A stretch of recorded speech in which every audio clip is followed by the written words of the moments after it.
Hi, and welcome to Beyond the Paycheck. I'm Paula Christine. Now, everybody wants to have a lot of money one day. I think a good way to start is by learning how to manage your money wisely, like planning what we spend and saving, better known as budgeting. So today we're going to talk to Jasper Smith, also known as Mr. Build Wealth. He's going to teach us how to be smart with our money. So welcome, Jasper. Hey, Paula, happy to be here. Thanks for coming back. I enjoyed our last conversation.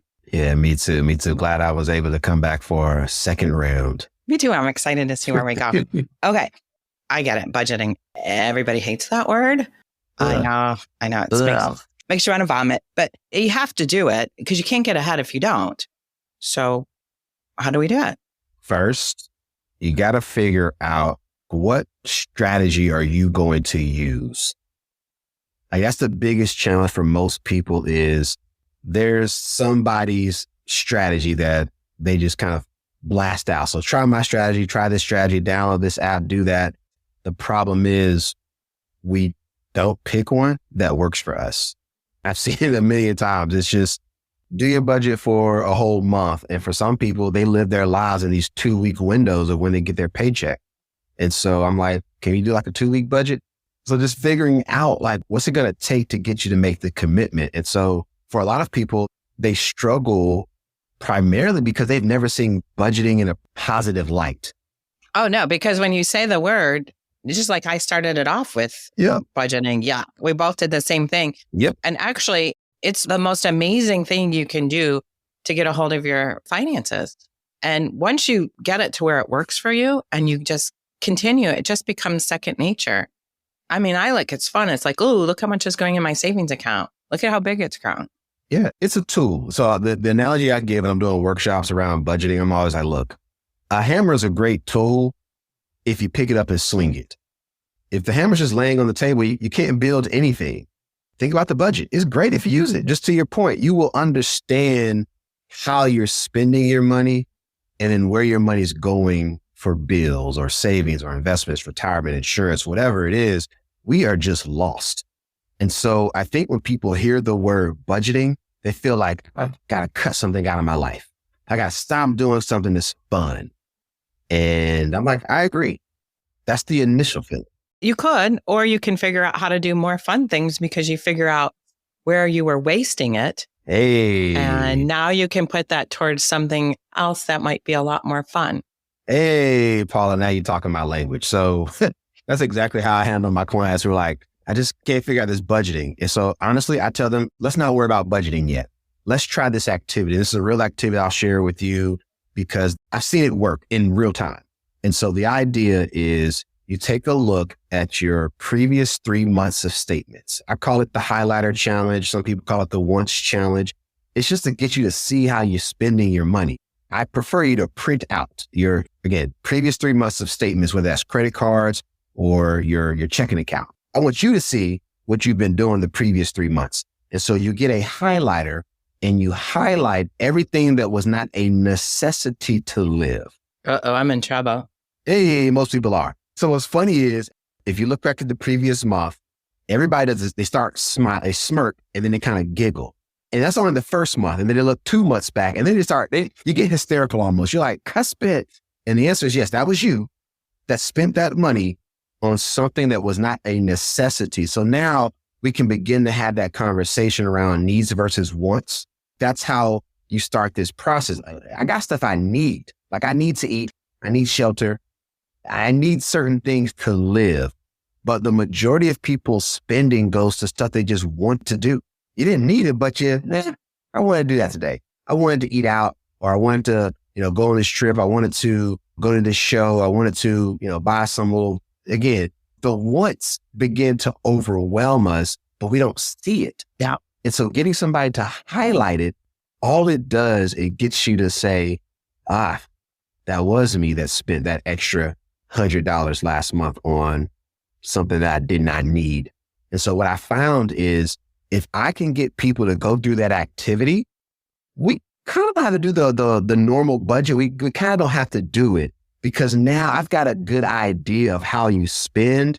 And then the very next step is we're going to automate everything else. So the trick is when I know the money that's coming in and going out, now I can begin to really do some planning, some budgeting work on, okay, I need to hide some money for myself so I can save for an emergency. I need to be saving for, that emergency, for maybe a house, maybe for a trip. Maybe I need to put a little bit more away in my retirement account. And so if I can get people to see what they're doing from a spending perspective, we never really do a formal budget. That's interesting. I always have people do a formal budget only because we're all trying to accomplish the same things.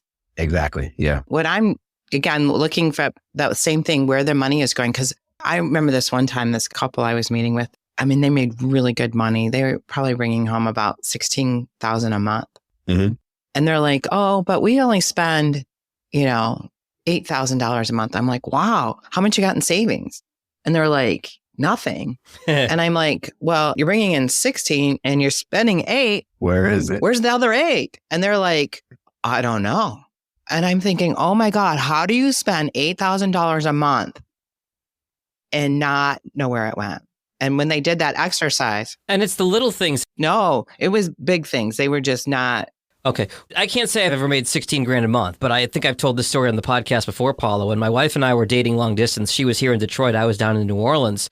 And I said, oh man, I don't have any money this month. I said, I'm spending all this money on plane tickets to come see you. She said, no, you're not. And we looked at my credit card and my debit card account. I was spending more money going to Starbucks every morning than I was on plane tickets. Oh my God. That's what was adding up. And Jasper's laughing because I'm sure you've seen this movie before, right, Jasper? Yeah. Well, the truth hurt. The truth is an eye opener. Yes. And some people are so embarrassed that they never come back and talk to you because, There you go. but they never do anything about it either. They just get like frozen. First step is admitting you have a problem. Yes. And Paula, I do like the old school budget templates and all that good stuff, but I have very little success with people actually doing it thoroughly. Like, I think everybody tries it. Unless you're let's say the engineering, analytical type of brain, they do it. My wife. They like, it's a joy. They do it very thoroughly. Thoroughly. Yes. Like, it's color coordinated. They can tell you the whole story, but like, they like it. I don't even like budgeting. I'm a financial planner. I don't like budgeting. So I think part of it was I kept trying to tell people to do these templates that I myself wasn't doing. And so I started looking up, like, what are some different budgeting strategies? And there are a ton. And so I think that's why I'm very adamant about finding the strategy that works for you, because if you don't, you won't have success. And I personally went through those struggles in my early 20s of trying to do it the way my industry tells us. And I was like, that doesn't work for me. The way my brain works, I need something simple. And if I can just focus on like the important stuff, I should be able to have a little fun. And that's what I found. And so I'm a big proponent of I call it the 50-20-30. Some people call it the 50-30-20. Yeah. But that, in my mind, so I do 50-20 because I think about essentials and my financial obligations, which is 70%. So the 30%, lifestyle. So in my brain, I go out here and party and do my thing because I took care of the 70%. That's the really important adult stuff to do. And that's what freed me up. And when I adopted it, it was like, oh my God, why don't more people do this? And then some people will say, well, that's too simple for me. So I was like, great. I don't need complicated in my life of anything, and especially when it comes to my money. And so I think there was this whole tug and pull of like people trying to fit into these buckets that financial organizations have been telling us, but then realizing they weren't getting the results. And so despite them going to multiple budgeting workshops and seminars, it was never clicking. And I was in the industry and I said, okay, this ain't working for me. So let me find an alternative. And so now I'm very mindful of people's personality styles. And so I start to ask, hey, are you one of those people who likes to really like do these type of projects? And this ain't no, here's another strategy that might work for you. It works. Because my goal as a financial advisor or planner, I've got to get you to get the results. And so if I've got to do some things to get you to act, I'll do it. Because whatever works, it's a good system. Okay, I'm going to switch subjects on you for a second. Well, same subject, but different question. Okay. How do you advise a couple who might have two different strategies for handling this conversation? Ooh. All right, couples, we got to have the talk. The talk. Got to have the talk. Preferably, you should be over dinner, maybe a glass of wine or your favorite adult beverage. Or several. Yeah, absolutely. You've got to have the talk on.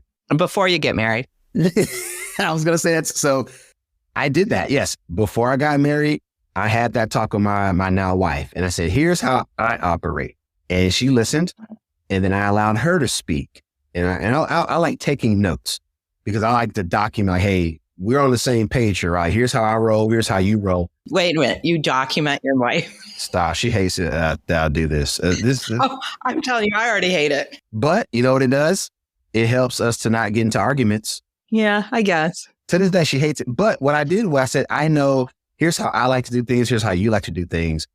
Is there some commonalities in terms of how we want to run this household? And so what we found is we were able to kind of share those inner thoughts and said, well, how can we get to an agreement that everybody can be happy? And so for the longest time, we didn't have like a joint bank account. And I said, I'm fine with having my own and you have your own. But for like household stuff that we both have to use, I think it's where I was having a kind of joint account. And so we did. So, you know, if it was mortgages or rents, if it was food or gas, just certain things that we all have to have, I think we should share that. Now, some couples, everything is separate. So I think for the individual, you have to have that talk with your spouse or significant other to devise the plan that's going to work for your house. I'll give you one of these, Paula. This is a weird one, but it works. I have a good friend. They're both in banking, make great money. The wife makes more than the husband. Let me say that. Good for her. Yeah. The wife, despite making more money, is the spender. There's always a spender and a saver in every household, everyone. But she said for them to have a very good system, she gives herself an allowance. Well, I give myself an allowance. I think it's important to give yourself an allowance so you don't overspend. Thank you, Paula. Paula, when I say allowance and then husband and wife, people just say, oh my gosh, she's too grown. No. Their household works. The wife has an allowance so she doesn't overspend. Husband loves doing the numbers for the house and they communicate on what's going on at all times. So she knows every week she has X amount to spend on her, whatever she wants to do. So I think for those couples, if you don't have the talk and maybe in a relaxed setting, you're going to have issues. Like I'll just say that you're going to have issues. If you don't talk, it's going to become an issue. I think that's one of the biggest ends to a marriage is finances. Yeah, it's one of them. So let me ask you this question. Mm-hmm. Let's say that, and I don't see it as much anymore, but it's still out there where you'll talk to a couple and, oh, he handles all the money or she handles all the money. I don't have a clue. And I'm like, oh, well, what if they die? You have to have a clue. Yeah. How do you talk with your clients about that? That's exactly what I say, Paula. So they dead. Now what? That's literally what I say. As soon as they say that, I'm like... That's blunt and to the point. Yeah. I look, Paula, I pause and I'm extra. I'm like, whoa, stop. You dead. Now what you doing with your life? And that's exactly how I do it. Because if you don't shock them, you know that real shock is going to happen in real life. Right. And so I'd rather it be in this meeting setting where it's like, okay, you're not really dead, but you can't talk no more. And what it does is the other spouse person will sit there and they're like, I don't know where to start. And then I'll allow the person who died to talk and I'll say, all right, so now how can we get to a point where at least they are informed on where to go and who to talk to about the finances? You don't have to relinquish the control of the responsibility, but in that scenario where you just died, they had no clue what to do. That doesn't sit well with me, but I don't live in your house. So if y'all are okay going to sleep knowing that one of y'all just doesn't know what's going on, have at it. Not in my house. And you trust that person, but what if they're not trustworthy and you don't have a clue and then you wake up one day and you go, oh, I thought we had this, but we really didn't. It can be a nightmare. It can be, but these kind of nightmares can be avoided. So I got one more question for you. And then I know then my producer, John's going to start yelling at us. TikTok. But when we go back to that separate, like when you talked about the couples that keep everything separate, and I ran into this early on in my career where at that point, the man made all the money. The wife made, maybe 20% of what he did. He saved for his retirement. She really didn't because she didn't make much money. And yet you cover this, you cover that. But then when they get into retirement, I always struggle, well, how does that work? Because you got to somehow be a team. And it just never seemed to make sense to me. I don't know, Paula. It don't make sense to me either. Good. It's not just me. It's weird. To this day, when I hear stuff like that, I'm just like, how does this work? Y'all have been together this long. It's weird. It's never not going to be weird to me that you don't have some level of communication around what goes on in your house.